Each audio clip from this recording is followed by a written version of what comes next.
Por que sentimos inveja? Naruhodo.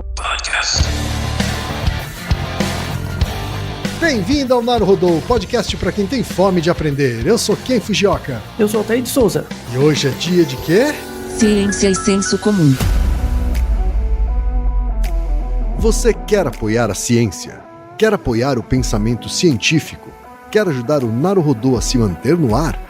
Ouvir os episódios e espalhar a palavra já é um grande passo. Mas existe um outro jeito. Quem possibilita isso é a Orelo. Você escolhe um valor de contribuição mensal e tem acesso a conteúdos exclusivos, conteúdos antecipados e vantagens especiais.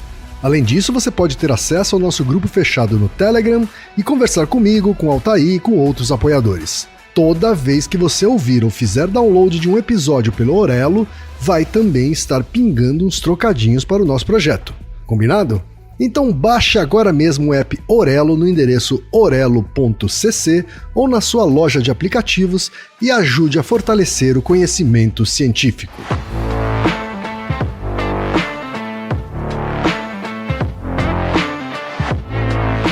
E chegamos ao momento Alura. Querido ouvinte, querido ouvinte. Você quer dar um verdadeiro mergulho no mundo da tecnologia? Migrar para uma nova carreira? Aprofundar-se nessa carreira? Então assine Alura agora mesmo. Você vai estudar, praticar, discutir e se aprofundar em uma plataforma que respira tecnologia. Na Alura, você terá acesso completo ao conhecimento, onde e quando você quiser, com novos cursos todas as semanas. E ainda tem vantagem, ouvinte Naruhodo tem desconto especial.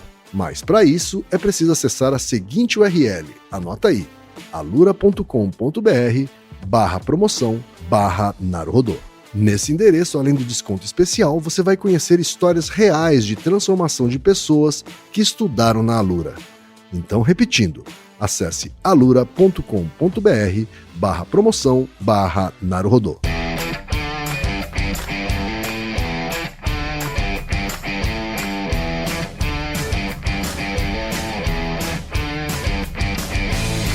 Altair, temos pergunta de ouvintes, Altair. Esse é um episódio que vai interrelacionar vários outros episódios que já fizemos. A primeira pergunta foi de 2017, mas tivemos perguntas até de 2023, tá? Então, assim, quem mandou perguntas há muitos anos e nem se lembra mais, você não será esquecido pela gente. É verdade. É a prova de que as pessoas não devem perder a esperança, né, Altair? Isso. Aqueles que mandaram perguntas anos atrás, que são os nossos primeiros ouvintes, não devem sentir inveja de quem mandou pergunta agora.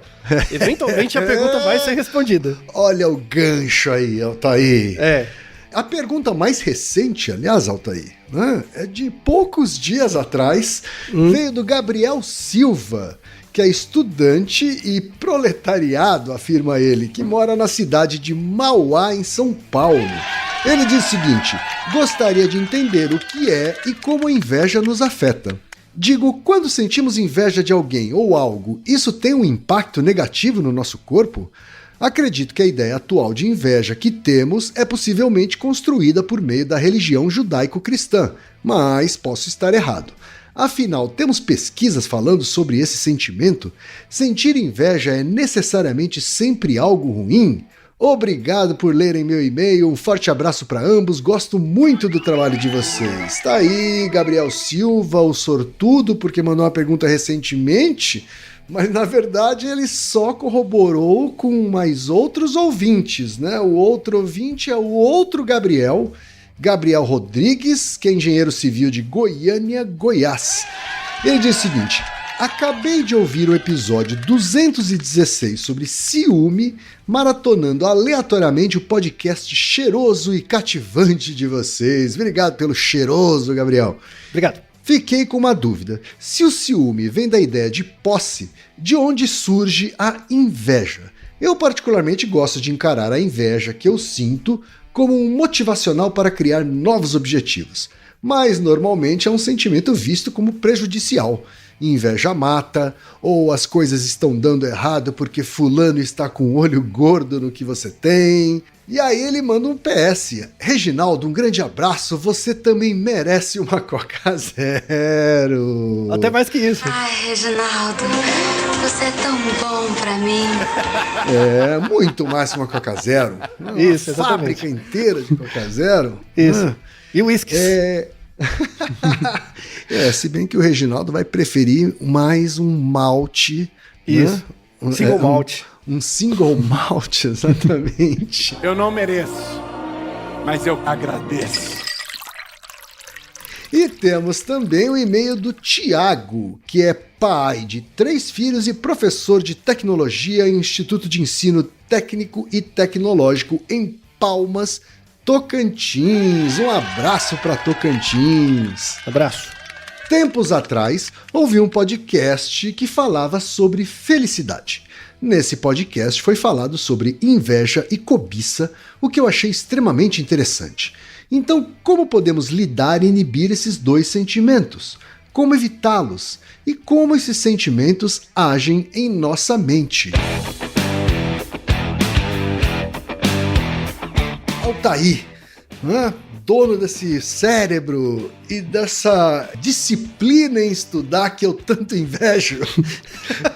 Altair, o que é que a ciência tem a dizer sobre a inveja, Altair? Se você soubesse como isso é ambivalente, essa inveja acabaria na hora. Eu tenho certeza que é, Altair. Então. Ninguém sabe o quão zoado é isso, mas enfim. Né? É que as pessoas só veem de fora, né? Esse episódio conversa com vários outros, né? Inclusive, seu gancho foi muito bom. Tem um episódio mais antigo, que é o 254, que é sobre síndrome do impostor. Lembra quem? Sim, que a gente gravou? Né? Tem bastante a ver um pouco, né, com isso. Né? A síndrome do impostor é muito ligada à ideia da inveja. Né? Como o nosso ouvinte, um dos Gabriéis, comentou, tem o episódio sobre ciúme, que é o 216, né? Sim. É relacionado com inveja, mas é diferente, né? São sentimentos diferentes. E tem o episódio 164, que a gente já citou em vários outros episódios, é um hub, que é sobre emoções e expressões faciais. A inveja ela é conhecida como uma emoção social complexa. Eu não gosto dessa definição, tá bom? Porque emoção necessariamente vem do corpo. Então toda emoção tem uma repercussão no corpo. E até aí tudo bem.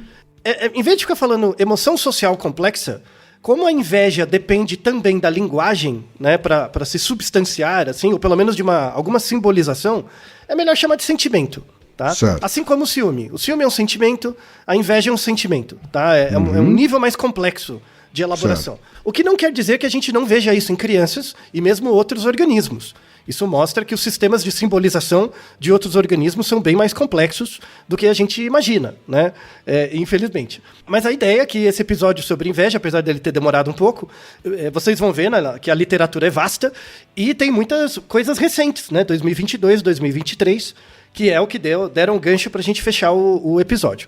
Começando com os comentários, as perguntas dos nossos ouvintes, primeiro Gabriel Silva, fala se a inveja tem a ver alguma coisa com o modelo judaico-cristão. Tem a ver, claro, mas não pela religião cristã em si, mas pelos antecedentes dela, tá? Já se sabe, assim, vou sumarizar muito, porque isso é um tema para outro dia, né? Que muito da inspiração da Bíblia vem de textos gregos. A concepção de inveja moderna, que a gente usa hoje, vem muito do ideário grego. Você está dizendo, Altair, que a Bíblia é um plágio de filósofos gregos? É isso, Altair? Não um plágio. É como se fosse o modelo literário, sabe? O modelo literário, sabe? Tipo, se você escreve um conto e eu escrevo um conto, eu não tô plagiando você, né? Eu tô usando só o mesmo jeito. Tá, é só o gênero, é isso? É só o gênero, isso. A estrutura e tal, né? Bom. Pensei que a gente já ia comprar briga aqui com outras comunidades hoje, Altair. Não, o que não torna o texto mais ou menos verossímil só pelo método de expressão dele. A questão não é essa, tá? Mas a ideia sobre a inveja é um fenômeno complexo, é um sentimento complexo. E aí tem a ver com o e-mail do nosso último ouvinte, que é o Thiago, né, que ele é o ouvinte paciente, né, de 2017, que ele fala, né, como podemos lidar e inibir esses 2 sentimentos. Na verdade, se você inibe, é pior. A ideia é não inibir, tá? Todos os sentimentos são ambivalentes. Todos os sentimentos... A gente tem que aprender a lidar com eles. Né? E entender essa coisa de que se você quer ser bom, sempre, tem o nosso episódio duplo recente, né? Se nós nascemos inerentemente bons ou maus, né?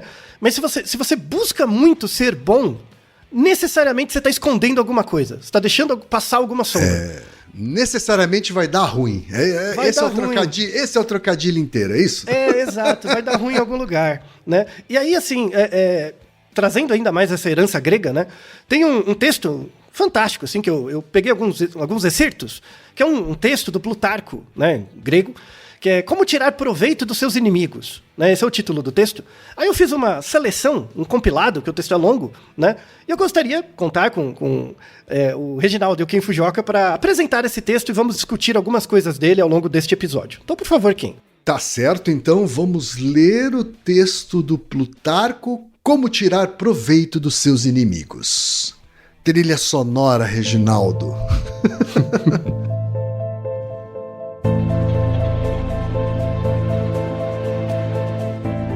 O fogo queima quem o toca, mas fornece luz e calor, serve a uma infinidade de usos para aqueles que sabem utilizá-lo.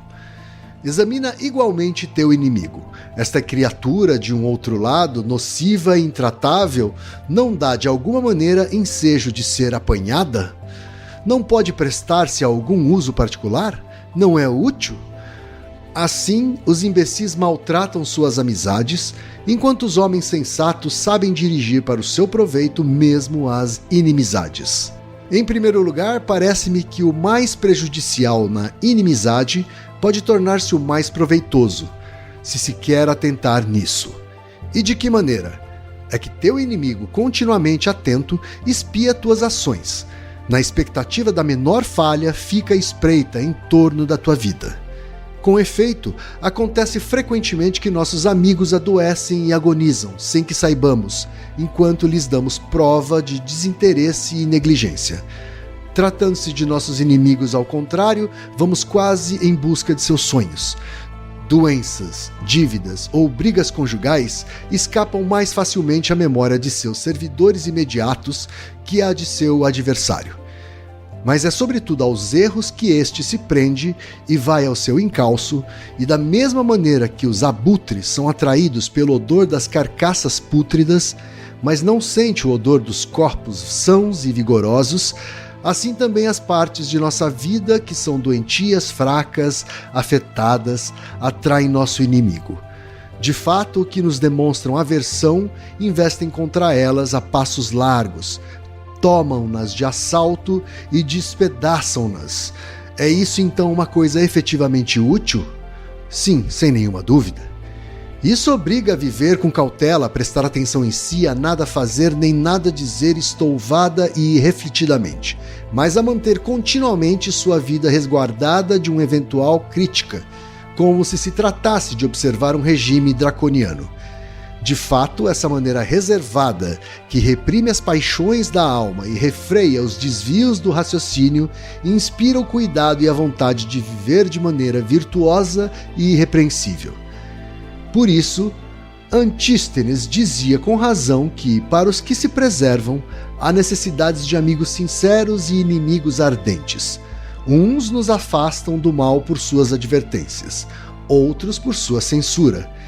Mas visto que hoje a amizade só eleva fracamente a voz quando se trata de falar com franqueza e que, verbosa na lisonja, é silenciosa nos conselhos, é da boca de nossos inimigos que nos é preciso ouvir a verdade.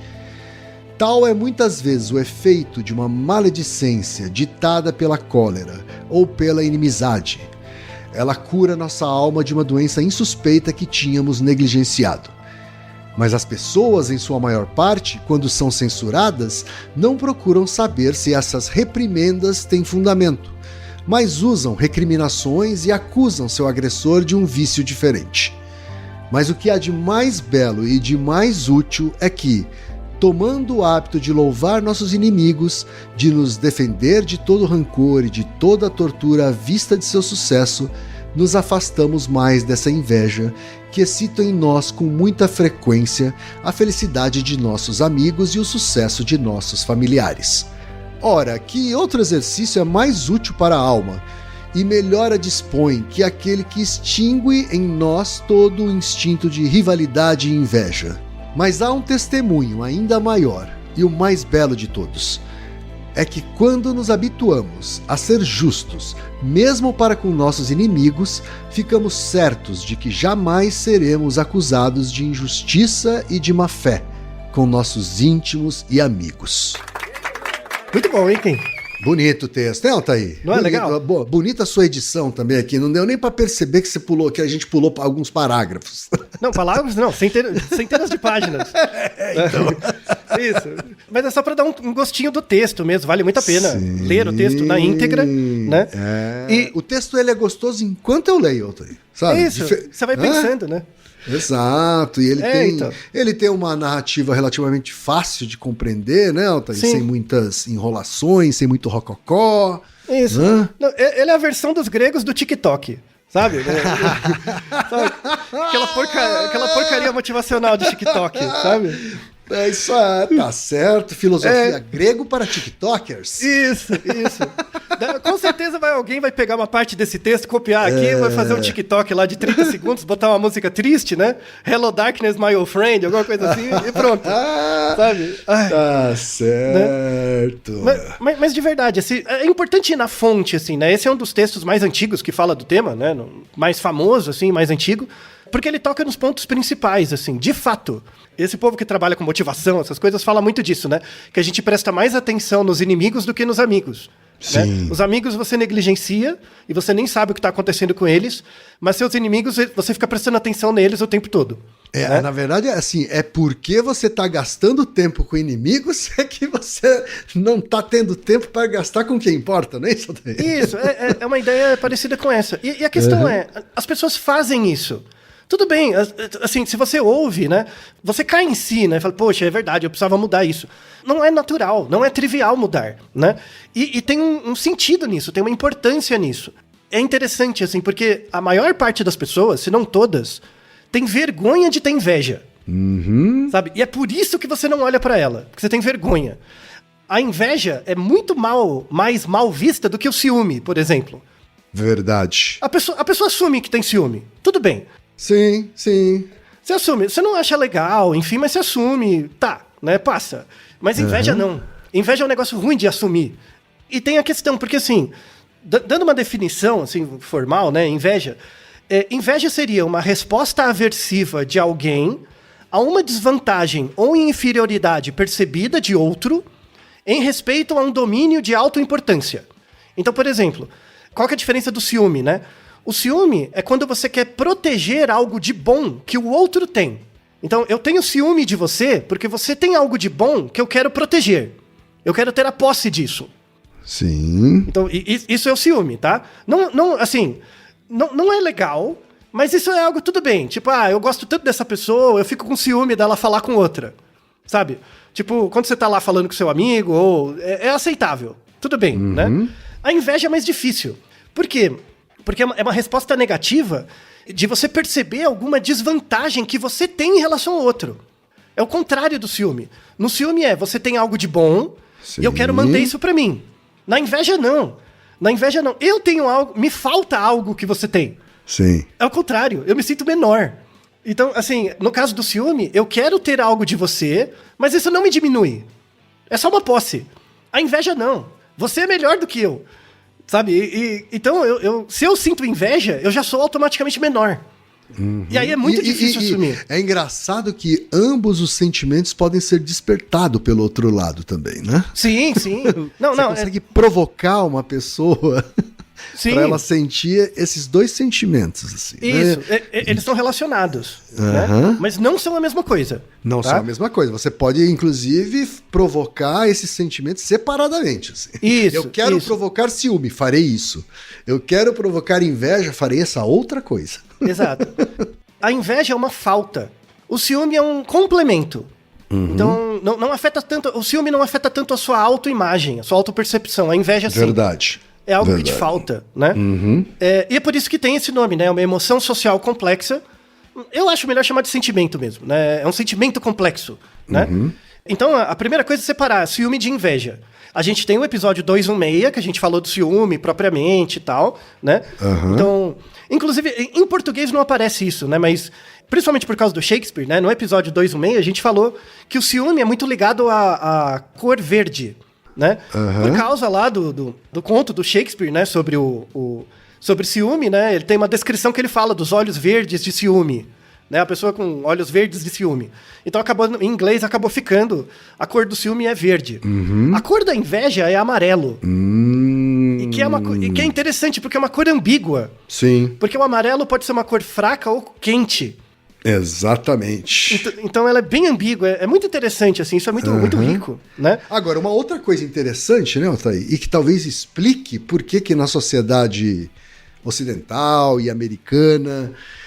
porque é que o ciúme é mais aceito socialmente do que a inveja, é que a inveja é um dos 7 pecados capitais, segundo a Bíblia, não é isso, Altair? Tem isso também. Então, a ideia dos 7 pecados vem muito de inspiração grega.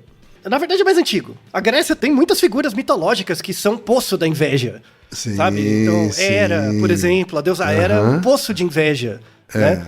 E como a Bíblia ela associa inveja com cobiça, né? Então, tem tudo a ver com a ideia de falta mesmo, né? Isso, exato. Isso é um demérito da religião cristã, na verdade. Ela não dá o caráter dialético da inveja.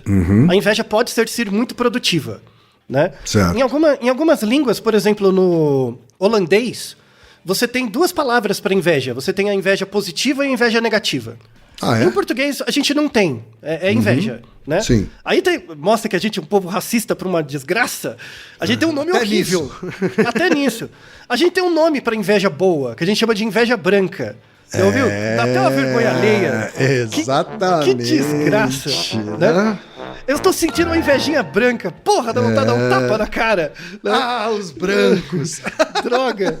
Poxa, e fala assim, nem pisca, né? Nem percebe, Verdade. mas enfim. Bom, Mas seria Mas sabe outra coisa que me chamou a atenção no texto, Altair? Antes da gente entrar na pauta si, né?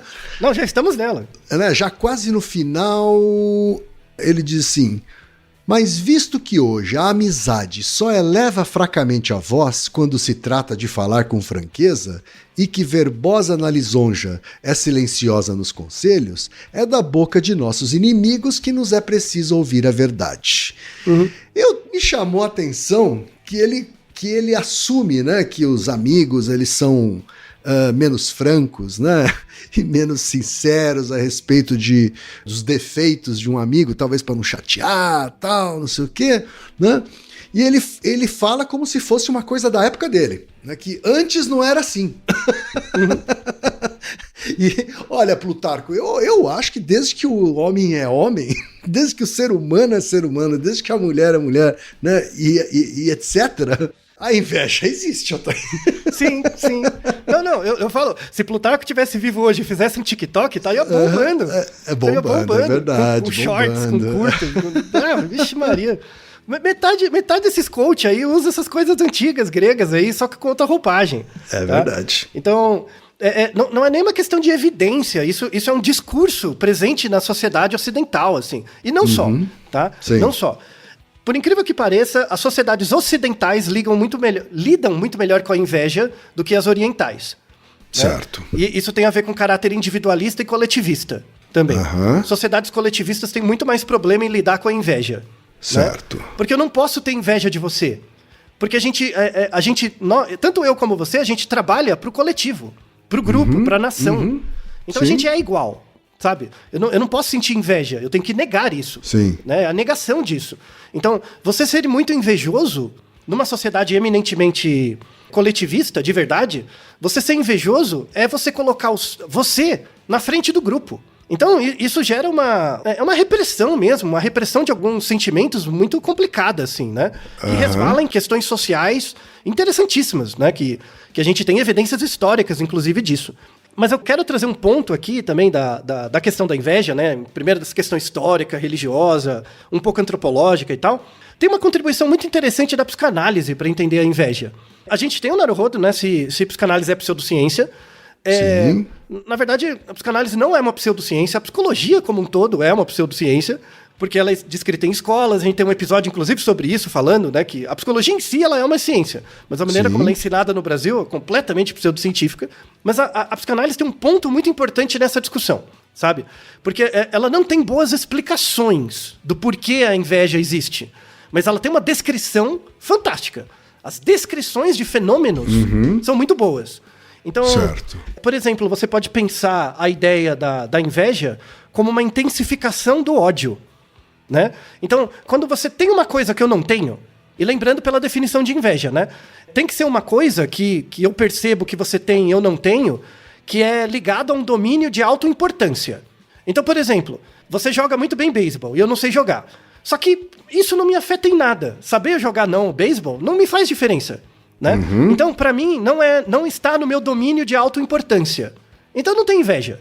Sim. Agora, se é alguma coisa que está no meu domínio de autoimportância, tipo, eu me acho importante porque eu tenho isso, e você tem isso 10 vezes mais que eu, aí dá inveja. Então tem que ser uma coisa que eu uso pra me definir que você tem, a mais, sabe? Não pode ser qualquer coisa. Se não tiver nada a ver comigo, aí... Ou é irrelevante. Tipo, você sabe fazer muito bem uma coisa que eu não me importo. Aí tudo bem. Aí é uma característica sua. Não faz diferença, tá? Mas não tem inveja generalizada, assim? Tipo, eu sinto inveja de alguém que é o melhor do mundo naquilo que ele faz, embora aquilo sequer faça parte do meu repertório de coisas que eu quero fazer. Então, aí tem a ver com uma visão do ego da pessoa, uma visão do self dela, né? Então, essa descrição, né, de que a inveja é uma intensificação do ódio, porque, por exemplo, você tem uma coisa que eu não tenho, e aí eu sinto inveja. Só que assim, eu sinto a inveja, depois eu tô percebendo o que eu tô sentindo. Aí eu transformo em sentimento, tá? Certo. Então assim, você tem uma coisa que eu não tenho, eu sinto uma coisa, aí eu vou representar isso em linguagem. Quando eu represento, eu me sinto mal. Certo. Né? Eu percebo, eu me dou, é muito rápido isso, mas eu me dou conta que eu tenho inveja. Aí eu quero negar isso. E quando você sente inveja de mim, né? Assim, você tá sentindo inveja da pessoa ou da coisa daquela pessoa? É as duas coisas juntas. Tá. É o sujeito. É o sujeito. Não, é você. Tá. Mas se o sujeito também tá inserido nesse sentimento, isso que talvez explique o ódio? A relação que tem isso com ódio? Não, o mecanismo é assim. Você tem uma coisa que eu não tenho. Aí eu reparo isso. Quando eu reparo isso, eu sinto alguma coisa. Aí eu sinto uma sensação negativa. Certo. E eu tenho que simbolizar isso de alguma forma. Por isso que é um sentimento. Tá. Quando eu simbolizo, eu entro em contato com o fato de que é algo ruim pra mim. Né? Certo. Só que eu quero evitar isso. E aí o que eu faço? Ao invés de eu entrar em contato com esse sentimento ruim e perceber que é meu, eu projeto isso tendo ódio de você. Né? Certo. Ou seja, o ódio ao beneficiário, né, substitui o ódio do invejoso contra ele mesmo.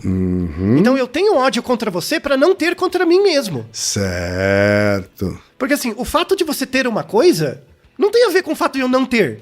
Você não tem uma coisa porque eu não tenho. Não é isso. Sim, sabe? Sim, eu percebo que você tem um negócio que eu não tenho, e aí, pra eu não sentir ódio de mim mesmo, eu sinto de você. Entendeu? Esse que é o mecanismo. Embora algumas coisas só podem ficar com uma pessoa. Então a pessoa que tem... Isso. A pessoa que tem tá evitando que ela não tenha, né? Tipo, sei lá, o diretor que ganhou o Oscar de melhor filme esse ano, só ele tem. Então todos os outros vão sentir inveja dele mesmo. Isso. Só pra não deixar o cenário mais complexo, pense que não é uma competição. Sim. Mas agora eu entendi um pouco melhor também a associação que a religião judaico-cristã faz de inveja com cobiça, né? Porque semanticamente, pelo menos eu sou uma pessoa mais das palavras, não? Semanticamente, inveja eu sinto de quem tem a coisa que eu cobiço. Sim, isso. Esse é um tipo de inveja. Só que esse é um tipo. Só que como isso é visto como um pecado... Porque a religião católica, por que ela faz isso? Porque se todo mundo tiver isso e alimentar, o grupo acaba. Sabe? Você vai ter muita briga. E o objetivo da religião é manter todo mundo unido. Sim. Não porque as pessoas sejam felizes, mas para manter o dogma, né? Claro, né? Para manter interesses outros. Sim. Então, assim, aí você transforma num pecado. Então você luta contra isso. Só que aí, você lutar contra essa coisa da cobiça e inveja, você ficar lutando contra isso, na verdade, atrai mais sua atenção para isso. É o que o Plutarco fala. Né? E a ideia é você perceber que tem um outro lado também. E que em português, até na linguagem, a gente não tem. Então, por exemplo, você pode associar inveja com cobiça, tudo bem, que é muito mais comum, mas, por exemplo, um lado, entre aspas, positivo da inveja é pensar em obstinação, sabe? Você tem um negócio e eu uso isso como um exemplo, né? Tipo, eu não quero o que você tem, eu quero usar como um exemplo. E aí eu me motivo. Então, esse é o aspecto ligado à causa final. Todo mundo sente inveja em maior ou menor grau, né? A questão é como é que você lida com isso. Então, a psicanálise, sobretudo a psicanálise kleiniana, né, Melanie Klein, ela tem um livro ótimo, é que ela usa as palavras de um jeito muito duro, assim, mas a descrição que ela faz do fenômeno, do desenvolvimento infantil, é fantástica. Tem um livro, todo mundo que é psicólogo devia dar uma chance de ler esse livro, que chama Inveja e Gratidão, tá? Inveja e gratidão, essa dicotomia, as pessoas pensam em inveja e cobiça, mas tem uma ligação muito forte entre inveja e gratidão, quando você pensa do lado positivo. Sim. Então, por exemplo, você tem algo que eu não tenho, né? E aí eu quero isso. Eu quero. Só que ao mesmo tempo eu gosto de você. Então pensa que você é meu amigo. Certo. A gente tem uma relação fraterna. Mas ao mesmo tempo você tem algo que eu quero, né? Então essa ambiguidade, dependendo de como eu lido com ela, no começo eu vou ser agressivo. No começo tem uma agressividade, né? Tem essa nos termos, né? Tem essa destrutividade inicial da inveja. Né? Por quê? Porque eu percebo que você tem algo que eu não tenho, e aí eu não quero lidar com ódio a mim mesmo, eu projeto em você. Então tem essa primeira parte agressiva. Mas se o outro sabe lidar com isso, sobretudo porque a gente é amigo, por exemplo, né? Ou tem uma boa relação, eu consigo ressignificar isso e trazer o ódio pra mim, né? E quando eu trago o ódio pra mim, isso pode ser uma motivação pra eu tentar fazer uma versão melhor de mim mesmo. E aí no final eu sou grato pelo processo que você me possibilitou. Entende? Entendi. Tem essa redenção também, né? Sim. Voltando na Bíblia, tem lá no Gênesis, lá Caim matou Abel. Caim matou Abel por inveja. É um claro caso de inveja, assim, né? Entre irmãos, que poderia ser ressignificado. Talvez a relação fraterna poderia ter sido mais forte para você canalizar esse ódio inicial num movimento reparador e aí no final ter gratidão pelo processo. E é uma coisa importante, assim, de quem é invejoso. Quem é invejoso e sabe lidar com a sua própria inveja, na verdade faz um trabalho muito mais interessante do que o alvo da inveja. Porque você que tem uma coisa, a coisa já é sua. Às vezes você nem se esforçou para ter aquilo, né? Mas eu, como percebo a inveja, se eu ficar só na fase do ódio, não adianta nada. Aí é ruim mesmo, é o lado ruim, é o lado que eu quero evitar, né? E aí, por isso que a gente tem tanta tensão social, né? O marketing alimenta isso para um cacete, né? Pensa, a figura do influencer, né? A figura do influencer é uma puta ambivalência, né? Na inveja das pessoas. Sobretudo quando você cria um influencer e não deixa isso claro, você sabe que ninguém vai conseguir chegar naquela posição. Aquele influencer chegou lá por uma eventualidade, às vezes nem é por causa dele mesmo, mas só pode ter um, né? Senão você não cria um espaço de consumo. Muitas coisas ligadas ao consumo é motivado por inveja. Inveja como cobiça. Você provoca escassez, né? Uma escassez programada, uma dificuldade de acesso. Exatamente. E aí, pronto, você desperta inveja em milhões de pessoas, né? Ao mesmo tempo, uma tensão social latente, né? Sem perceber, né? Sim. Assim, claro que as pessoas percebem, mas o que importa é que o dinheiro vem antes. Tá, da tensão social. Exatamente. Então firmeza. O perceber não faz diferença nesse caso, né? Ela não consegue reverter isso, né? Logo você não se sabe importa. que assim, óbvio que, né, quando eu era mais jovem, eu sabia lidar muito mal com esse sentimento, né? Com o sentimento da inveja, né? E hoje eu me considero um monge perto do que eu era, assim, né? Hoje eu consigo sentir inveja da pessoa e ir lá e parabenizar mesmo, sabe? Assim, genuinamente. Cara, você é foda, sabe assim? Você é foda, né? E tá implícito muitas vezes, eu gostaria de ter sido eu a ter feito o que você fez, sabe? Mas, assim, não foi sempre assim, né? Acho que era bem mais imaturo emocionalmente e tal, né? Ou hoje, por exemplo, a inveja me faz querer melhorar, sabe? Me faz querer melhorar as coisas, né? Assim, puxa vida, que inveja, a pessoa teve essa ideia brilhante, vou copiar, sabe?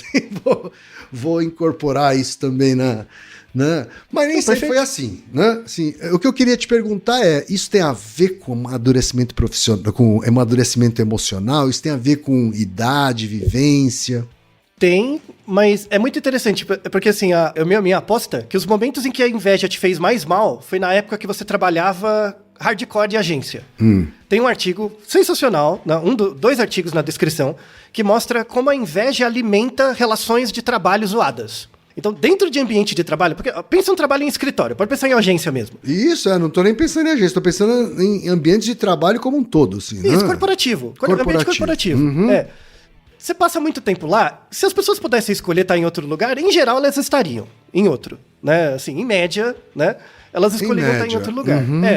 Em média, as pessoas não são felizes onde trabalham. Claro que tem os workaholics, aí é uma outra dimensão, mas boa parte das pessoas está ali. E aí, imagina, é uma coisa que você passa muito tempo, você dá um sangue ali, você dá uma energia, por uma coisa que tem um retorno. Você cria relações ali dentro, né? Isso. Não, mas pensa o trabalho em si, né? Você cria um ambiente que, às vezes, nem é competitivo, mas é um ambiente meio insalubre, assim, né? Pelas demandas, por tudo, né? Claro. E aí vai existir situações em que você cria expectativas em que o outro você é preterido em relação a alguma coisa. Ou acha que é preterido, enfim. Vai gerar essa inveja. Né? Sim. E isso aliás, é um problema. eu faço uma vírgula aqui, solta. Desculpa estar te interrompendo hoje tanto. À vontade. Mas é porque esse tema eu gostei muito. É motivador. E você falou, né, que às vezes não é competitivo.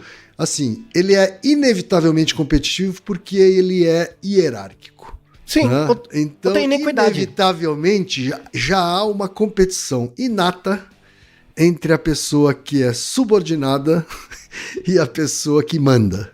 Sim, sim. Mas pensa um ambiente que, tipo, não é um ambiente financeiro, sabe? Que a competição é a alma da parada. Sim, sabe? sim. Que é um esquema de ataque e fuga mesmo, assim.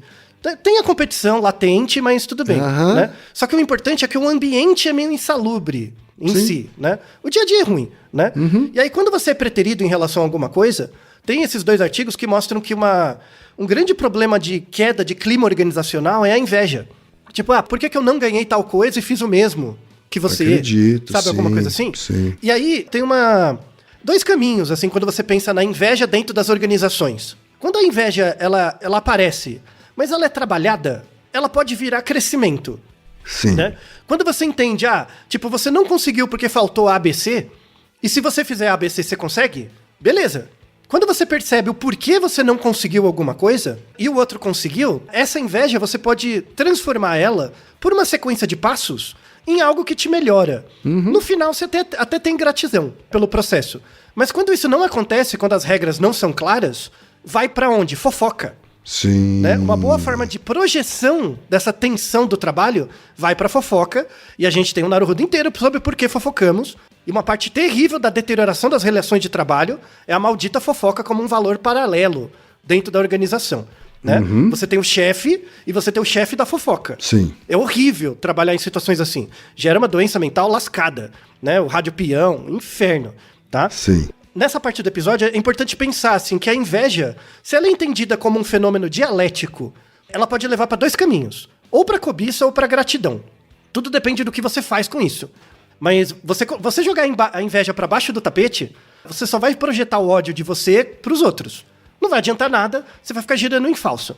Essa é uma descrição psicanalítica muito importante, assim, que tem que ser feita, é um fenômeno social, restrita à cultura ocidental em geral. E aí, assim, entrando em causas finais, né, evolutivamente, de onde surgiu a inveja? Tem uma pressão seletiva evolutiva? Tem. Inclusive, deixamos um vídeo na descrição, que é do Franz de Waal, biólogo, evolutivo e tal, muito importante. A gente já falou desses vídeos em outro episódio, Ken. Lembra do vídeo que tem dois macacos prego? E aí um tá olhando pro outro, e eles estão em duas gaiolinhas separadas. Pra um macaco você dá uma uva, que ele gosta muito, e pro outro macaco você dá um pepino, que ele não gosta tanto. Aí o macaco que recebe o pepino joga fora, fica puto. Sim. Né?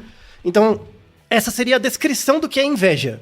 Né? Então, desde o Darwin mesmo falava, né, que a inveja surgiu como uma percepção comportamental do status social que você tem, ou da inequidade, tá?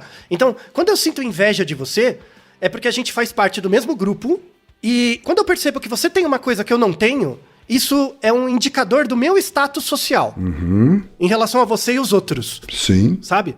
Então, é meio que um mecanismo, né? Um mecanismo emocional, um sentimento de você perceber em que lugar da árvore você tá, sabe? O que te falta e o que você tem a mais. Então, é meio que um sinalizador, assim, do quanto você tem em relação aos outros.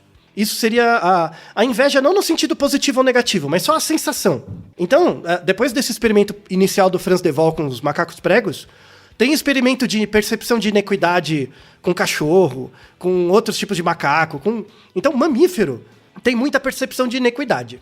Logo, a gente pode dizer que inveja surge a partir de mamífero, tá? Certo. Então, não é só humano.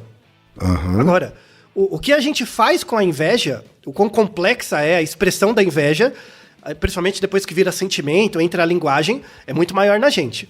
Em outros organismos, é algo assim, tipo, você tem mais que eu, mas é só. Então, tipo, você tem 2 maçãs, eu tenho uma, né? Aí eu fico com inveja, eu quero que você divida comigo. Se você divide comigo, acabou. Não tem mais problema, zerou. Em relações humanas, às vezes não é assim. Fica um resíduo da linguagem. Em outros animais, não. É só a percepção da desigualdade. E aí, a gente entra numa questão de causa eficiente agora, que é o papel da inveja para você entender a justiça social. Inveja na população, né? Em percepção populacional de inveja. Porque se você entender que a inveja é um sentimento muito importante para perceber desigualdade, né? Ou inequidade, uma forma de entender justiça social é entender o papel da inveja nas culturas. E aí tem uma série de trabalhos recentíssimos, sensacionais sobre isso. Tem um termo que é do direito, da filosofia do direito, que chama justiça transicional. Transição, né? Justiça transicional. A justiça transicional seria quando um Estado consegue possibilitar regras para que ocorra o reconhecimento pelas vítimas de crimes que foram infligidos contra elas. Então imagina um genocídio, tá? Um certo país fez um genocídio e depois de um tempo, pensa o Holocausto mesmo, Segunda Guerra, tá? Pós-Segunda Guerra, a Alemanha passou por um movimento de justiça transicional, né? Muito forte. Esse movimento foi o Estado assumir a culpa, sabe? Ele assume a culpa. Não, a gente fez muito mal mesmo e a gente tem que fazer algo para reparar. Claro que tem críticas à maneira como a Alemanha fez e tal, mas ela fez muito melhor que outros países como o Japão, por exemplo. O Japão exatamente nega todos os massacres que eles fizeram, tá? É a negação da inveja. A Alemanha teve um movimento de justiça transicional um pouco melhor, de reconhecimento. Por quê? Porque isso, na verdade, fortalece o Estado, né? Um Estado que reconhece os seus erros, né, e os seus excessos, aumenta a confiança dos cidadãos nas instituições do Estado, reforça o respeito pelos direitos humanos e pelo rule of law, né? Pela Constituição do Estado e da igualdade, tá? E tem uma série de trabalhos que mostram isso. Então, uma das características de estados totalitários é bem interessante, ter esse mecanismo de projetar, assim... Imagina que eu não sou uma pessoa, eu sou um Estado, eu sou um país, e você é outro país. E você tem uma coisa que eu não tenho. Pode ser recurso mineral, pode ser riqueza, pode ser um status de alguma coisa, né? Sim. Você, como Estado, tem alguma coisa que eu não tenho. Mas eu não quero assumir que eu tenho inveja de você. Aí o que eu faço? Como forma de valorizar o meu povo, eu começo a dizer que você é ruim. Você não tem coisas, você é mal. Então eu começo a projetar o ódio que eu sinto contra mim mesmo em você. Então, esse fenômeno, né, de projeção acontece também no nível global, no nível de societal. E você instaurar processos de justiça transicional dos estados é uma forma de impedir isso. É você transformar a inveja em gratidão e não em cobiça, né? Então, por exemplo, eu sou um estado que tem poucos recursos minerais. Eu tenho muito pouco. Eu vivo isolado numa ilha. E aí eu tenho esse sentimento que me falta muita coisa. O que eu faço? Eu começo a criar um estado muito homogêneo para me garantir frente às dificuldades do ambiente e fico invejando o que você tem ali, né? Eu preciso dessas coisas, eu preciso expandir. E aí como que eu faço para ter acesso a isso que você tem? Eu começo primeiro a manifestar um ódio contra você. Você é um povo ruim, você é um povo que não merece o que você tem. Até chegar um momento que eu insuflo tanto que eu invado você, né? E eu não invado de qualquer jeito. Eu invado descendo o cacete mesmo, né? Cometendo todo tipo de crime de guerra que você imaginar. Por quê? Porque eu me autorizei. Porque o meu ódio não é contra mim, é contra você. Você mereceu.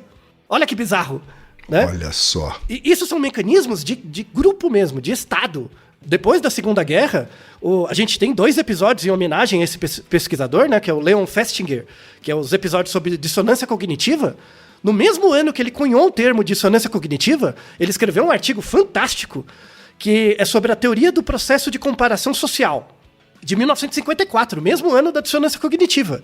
Genial esse artigo. Genial, recomendadíssimo lê-lo. Mais atual que hoje O cara possível. não é fraco, é isso, Altair? Não era, velho. E o cara metia o louco mesmo. O cara bom. Bom mesmo. Sim. Né? E ele falava assim, né, que esse processo de comparação social é um impulso que a gente tem de estar constantemente avaliando nossas próprias opiniões e habilidades. O tempo inteiro você está se avaliando. Mas como você se avalia? Você não pode se avaliar com respeito a você mesmo. É com respeito a um outro. E Sim. dependendo de como você se avalia em relação ao outro, se aquilo que você se avalia é algo que te define, você vai cair em dissonância cognitiva. Então, por exemplo, eu me acho uma pessoa muito inteligente. Por exemplo, eu me acho. E aí eu vejo que você é muito mais inteligente que eu. Ou seja, isso afeta uma coisa que me define. Então, assim, se eu me acho muito e você é muito mais, e eu tô me comparando o tempo inteiro, isso quer dizer que eu não sou tanto assim. Entende? Eu Claro. caí em dissonância. E aí, o que eu posso fazer para lidar com essa dissonância? Eu posso reavaliar o que eu sinto e repensar, será que é isso mesmo e tal, né? Ou a estratégia mais fácil é eu cair em dissonância e falar, não, você que é ruim mesmo. E começar a rejeitar você, a falar mal, a começar a te sabotar. Sim. Né? Voltamos no Plutarco. Tá? Sim. E o que o Leon Festinger coloca, que é genial, esse princípio que cada indivíduo tem é o princípio subjacente a como os estados se comportam. Os estados sempre estão comparando... Pega o Brasil, por exemplo. O Brasil em si, ele não sabe se é bom ou ruim. Ou ele tem muito ou pouco. Ele sabe o quanto ele tem em relação aos outros. Verdade. Né? E esse mesmo mecanismo aparece nas relações entre estados. É um mecanismo fantástico das relações internacionais, sabe? É sensacional essa discussão de como do indivíduo vai para a sociedade mesmo. A gente pode dizer que sociedades têm inveja, são motivadas por inveja, tanto no sentido positivo quanto negativo. Essa pra mim é nova, Altair. Então, estados têm inveja. Nesse sentido, sim. Pessoas jurídicas também têm inveja, também, Altair? Tem pessoa social tem inveja. Né? Por isso, esses são os artigos recentes. Empresas têm inveja, então, uma das outras? Então, empresa não. Tá. Porque empresa é regulada por um processo econômico. Sociedade é mais que isso. Cultura é mais que isso. Né? É uma coisa mais estruturante mesmo. Mas numa sociedade tão capitalista assim, uma empresa que é concorrente da outra e fatura bem menos, ela não sente inveja da outra, Altair? Isso talvez seja mais próximo de uma antropomorfização. Por quê? Porque a imagem de uma empresa é uma imagem muito recente. Sim. Tem só 200 anos. Né? Você compara com um país que às vezes tem milhares de anos, né? Centenas de anos, é outra estrutura, sabe?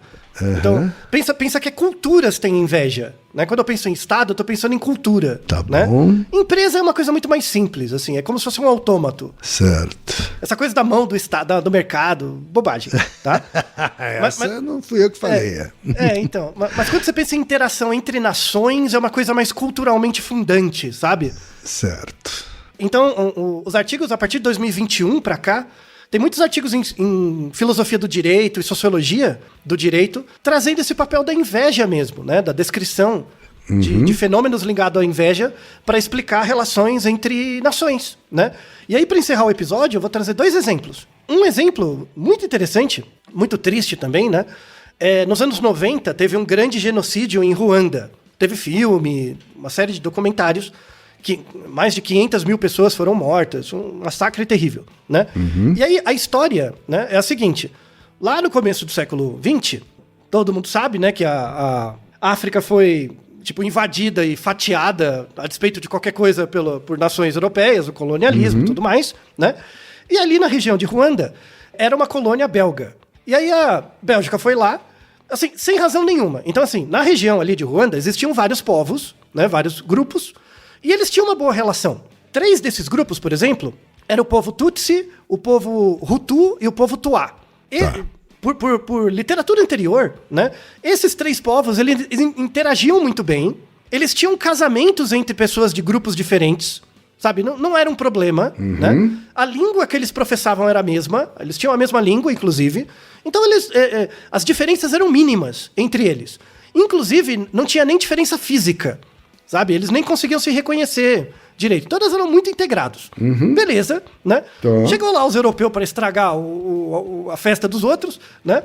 E aí, por uma razão que não se entende direito, né? Talvez uma razão besta, quando os belgas chegaram lá, por acaso, eles pegaram o povo Tutsi, provavelmente por alguma relação comercial, alguma coisa assim, eles pegaram representantes do povo Tutsi e deram cargos de maior importância para essas pessoas. Tá? Nos anos 30 do século passado, os belgas foram lá e falaram, vocês aqui vão organizar cidades. E por acaso, a maioria dessas pessoas era do povo Tutsi. Anteriormente, eles eram super bem integrados, não tinha nada. Dos anos 30 até 1962, né, quando foi a independência, o povo Tutsi tinha o controle das cidades, de tudo. Né? Certo. Só que durante 30 anos, só 30 anos, hein, Ken? Foi muito rápido. Durante esses 30 anos, desenvolveu-se uma antipatia dos outros dois grupos contra os Tutsi. Porque eles estavam, eles eram chefes, né? Sim, claro. Aí, não era uma antipatia gratuita, né? E aí, essa antipatia foi crescendo e foi criando-se motivos pra odiar eles, né? Então, ao invés das pessoas perceber que era uma inveja, eles projetavam tudo que está acontecendo de ruim é por causa dos Tutsis, né? Sim. Tanto é que quando teve a independência e fizeram eleições, o grupo que ganhou é o grupo Hutu. E a primeira coisa que o grupo Hutu fez foi começar a tirar os privilégios dos Tutsi, né? Mas não é tirar os privilégios, é começar a massacrar mesmo, sabe? Sim. Tanto é que teve, desse massacre, né? Teve muitas pessoas que eram do povo Tutsi foram mortas, e pessoas que eram do povo Hutu e Tuá foram mortas por engano, porque eles não eram nem capazes de discriminar, sabe? Então, veja como gera esse tipo de força destrutiva, sabe? Sim, sem nenhuma claro. razão que não seja histórica, por dominação. É terrível, sabe? Sim. Isso é chamado de mitologia colonial, né? Eu criei uma mitologia, um povo que era homogêneo, um grupo que era homogêneo, ali tinha diferenças pequenas, que se respeitava. Eu criei uma mitologia cultural histórica. Vocês aqui são chefes. E aí gerou todo tipo de inimizade num espaço de poucas décadas, né? Então, certo. Veja como isso gera uma força destrutiva enorme, né? E é terrível. Sem dúvida. Esse é um exemplo importante. Um outro exemplo importante, a gente comentou anteriormente, é o exemplo, sobretudo, do Japão. O Japão lida muito mal com inveja. Muito mal. E é por isso que os massacres claros que eles fizeram durante a Segunda Guerra e um pouco antes, no Japão é sistematicamente negado. Então, essa dificuldade de lidar com os próprios erros é o que vai impedir reparações, vai impedir a justiça transicional de acontecer e torna esses estados suscetíveis de repetir os mesmos problemas de novo. E olha, eu sou uma testemunha ocular disso, viu, Altair? Na comunidade nipo-brasileira em geral que eu conheço, assim, sabe? Essa dificuldade de acessar esses erros, né? Muito triste, né? E aí, para encerrar, né, a gente chega numa questão aqui no Brasil, né? Pensando no Brasil, né? O Brasil tem uma dificuldade muito grande de lidar com a inveja também. Né? A gente olha muito mais pro outro do que pra gente. Né? A diferença é que a gente lida com o ódio de uma forma diferente. Né? A gente não ataca o outro, a gente não teve essa guerra civil ou uma guerra tão grande. Né? Sim. A gente lida diferente com isso. Mas isso não quer dizer que não faça mal. Então, por exemplo, a gente tem o nosso racismo estrutural, ele é muito ligado com a inveja. E aí a gente tem um conceito, né, que é chamado o mito da minoria modelo. Né? Sim. O mito da minoria modelo é muito presente no Brasil exatamente por causa disso. Então, tem o Naruhodo 168, né? Se japonês é tudo igual, a gente fala da teoria da atribuição. E aí uma forma de representação disso é o mito da minoria modelo. Então, por exemplo, eu não sei o que é um japonês. A representação social que eu tenho é que japonês estuda muito. Né? E é muito capaz, é muito aplicado, aquela coisa toda. Né? Isso não aconteceu só no Brasil, não. Aconteceu nos Estados Unidos. E aí, como eu sei, na minha cabeça preconceituosa, tá? Como eu sei que o japonês sempre vai ser muito melhor que eu, sempre vai estudar muito mais do que eu, ao invés de eu estudar mais, eu sei que eu não vou dar conta, porque o que te define é estudar muito. E aí que tá o preconceito, né? A fonte do preconceito a única coisa que eu sei de você, Ken, é que você estuda muito, sabe? É a única coisa que eu sei. Então, eu não tenho como negar isso. Então, você sempre vai estudar mais do que eu. Logo, eu não tenho nem como me defender da minha própria inveja. Sim. Eu não tenho nem como transformar isso em gratidão. Vai virar ódio. Né? E aí vira esse mito, né, da minoria modelo, que é completamente disfuncional, né, que serve para excluir grupos. Então, você fica preso nessa expectativa de que você tem que ser bom, o que quer que isso queira significar. E eu fico preso. O que isso queira significar, exatamente. E eu fico preso na minha insignificância de nunca ser bom o bastante e por isso ficar te perseguindo. Olha que desgraça aqui. Sim, uma desgraça. Não é uma situação que não tem como escapar. Bom, por isso, já que não tem como escapar, não adianta fugir também, né, Altair? Exatamente. Exato. Voltamos lá no ponto do Plutarco, né? Que o melhor jeito de você lidar com seus inimigos é reconhecer o valor que eles têm. Pra você refletir em você mesmo. Você se refletir em você mesmo e perceber que a inveja tem um caminho pra gratidão. Ela pode ser um meio pra você, tipo, perceber que você é zoado. Sabe? Para de achar que você é uma pessoa boa. Você não tá provando nada pra ninguém. Você pode ser zoado. Fique feliz que você é uma pessoa zoada, porque pelo menos você se reconhece em alguma coisa. Tem alguma coisa de útil, sabe? Esse texto do Plutarco é muito melhor que qualquer TikTok motivacional que você vê, velho. Verdade. Sabe? O texto, 3.500 anos o texto. É muito legal, tá? Então, pra fechar o episódio, né, ficamos com essa recomendação ambígua, né, de entender a ambiguidade da inveja como um sentimento importante, construtivo. A inveja constrói. Contrariamente ao e-mail, né, que fala que inveja destrói, inveja é ruim. Não, se a inveja só for pro lado da cobiça, sim. Mas a inveja pode ser extremamente mobilizadora. E informar para onde você tem que se direcionar, o que você tem que se desenvolver, o que você tem que aprender. E também agradecer os outros. Fala, poxa, Ken, se eu não conhecesse você, eu não saberia que eu era tão ruim numa coisa. Claro. E graças a você e o contato que a gente tem por tanto tempo, tipo, eu aprendi muitas coisas, me tornei uma pessoa diferente, sou grato por isso. Sim. Tem o nosso Naruhodo sobre gratidão. Lembre-se disso. Então, assim, se a inveja for uma coisa que tá te paralisando, provavelmente é uma coisa do ambiente, principalmente relações de trabalho. O trabalho é algo ruim, sabe? Se for possível repensar sobre isso. Mas se for em relação a você, não deixa a inveja te paralisar. E às vezes você pode usar assim, você tem uma coisa que é tão melhor que eu, e eu queria ter essa coisa, mas será que se você tivesse essa coisa, você seria tão melhor assim? Você pode ter essa autorreflexão também. Provavelmente não, né? Provavelmente não, né? Então o seu caminho está sempre em construção. Sabe? Sim. Então reflita sobre isso, é o que eu desejo para todos vocês. Então tá, Altair. E Naruhodô, ilustríssimo ouvinte. E você já sabe, aqui no Naruhodô, quem faz a pauta é você. Você tem alguma pergunta pra gente ou quer comentar algum episódio? Escreva pra nós. podcast@naruhodô.com.br. Repetindo? podcast@naruhodô.com.br. E lembre-se, mande nome completo, idade, profissão e a cidade de onde você está falando. É isso aí. なるほど。 Esse podcast é apresentado por b9.com.br.